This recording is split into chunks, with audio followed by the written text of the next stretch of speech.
Let's talk about what's actually happening in the real estate market, specifically here in Silicon Valley and the surrounding areas. A very important ask: if you find this helpful, subscribe to the channel, share with someone else, and if you'd like to connect with me or my team, you can reach out through the comments in the links below. Let's start with the recent CNBC study of potential home buyers and what they're most concerned about today, and that is the economy, prices, mortgage rates, and rising inventory. Coming into this year, expectations were high.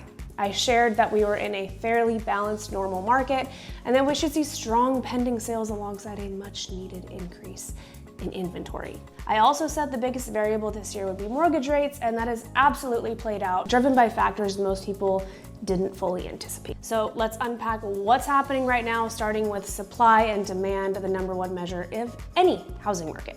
And today I'm focusing on Santa Clara and Alameda County. Santa Clara County, single family homes, 1,429 active, 673 pending, 47.1% absorption rate. Two other segments: 3+ bedroom townhomes and condos, 386 active, 144 pending, that's 37.3% absorption. And 2 and 1 bedroom townhome and condos, 672 actives and only 162 pending. That's only 24% absorption rate, you guys. In Alameda County, single family homes, 1,253 active, 675 pending, that's a 53.9% absorption rate, a little higher than Santa Clara. And the other two segments, 3+ bedroom townhomes and condos, 289 active, 105 pending, 36.3% absorption. And those 2 and 1 bedroom condos and townhomes, 524 active and 150 pending. That's 28.6% absorption. Now let's put all that data into context. Absorption rates over 60% indicate a seller's market, multiple offers, fewer contingencies, and faster sales.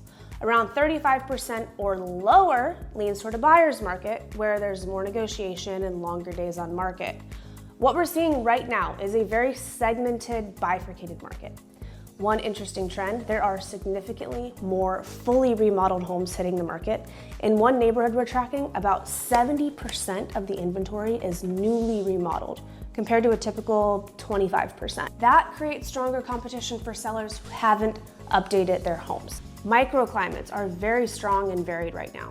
Conditions can change from street to street, and factors like schools, commute, and even a vanity city name, think Los Gatos versus San Jose, still matter a lot. Despite all the noise out there, this is a balanced normal market. In fact, price reductions in Santa Clara County are actually down 7% compared to this time last year. And looking deeper into actual MLS data, single-family home prices in Santa Clara County are up 2.5% year over year, sitting just under that $2.6 million mark.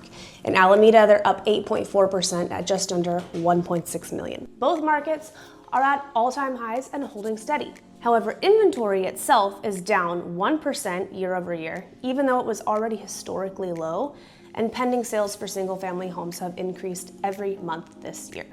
Now, on the flip side of that, townhomes and condo prices are down year over year, 4% in Santa Clara County and 5.3% in Alameda. They're both at their lowest average price point of the year and lowest we've seen in about 3 years. That is telling a very clear story. With higher interest rates, entry-level and first-time home buyers are the most impacted, but that also creates opportunity. There are strategies right now like negotiating seller-paid buy-downs that can significantly improve affordability, and that's often a win-win for both the buyer and the seller.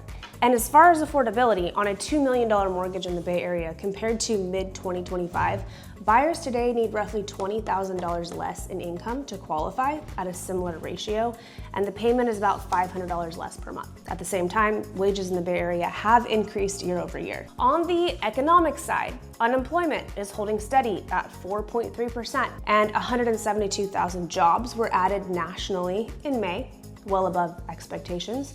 The trade-off is that rates aren't likely to drop anytime soon. One more important concept: the waves of the market.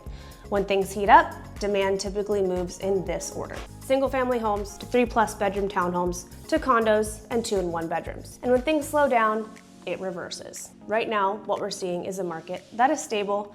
It's not overheating, it's not crashing, but despite major external pressures from global conflicts to economic uncertainty, we're holding steady, and that should tell you something. There's a lot of narratives out there right now about mortgage rates, foreclosures, jobs, and what's next. but I'm gonna break those down in a separate series of videos this week so you can clearly understand what actually matters. My overall take is that we're experiencing small steps that are improving affordability on a larger scale, and that, my friends, is healthy. What I've realized is that people buy homes for lifestyle reasons: stability, raising a family, having control over their living situation.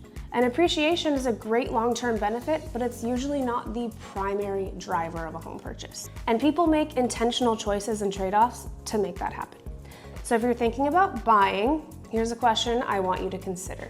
Has anyone taken the time to walk you through the differences in this market of a 4-bedroom versus a 2-bedroom, one neighborhood versus another, so you can make a fully informed decision? And as a home seller, have you made a personalized strategy for your home in your particular segment of the market? If not, that is exactly what we do. Reach out to me directly to get the real data, the real deal, and create the perfect strategy for you. As always, I'm Shannon Ellison, the Silicon Valley market expert, here to educate and navigate, not speculate and fabricate. Thanks for watching.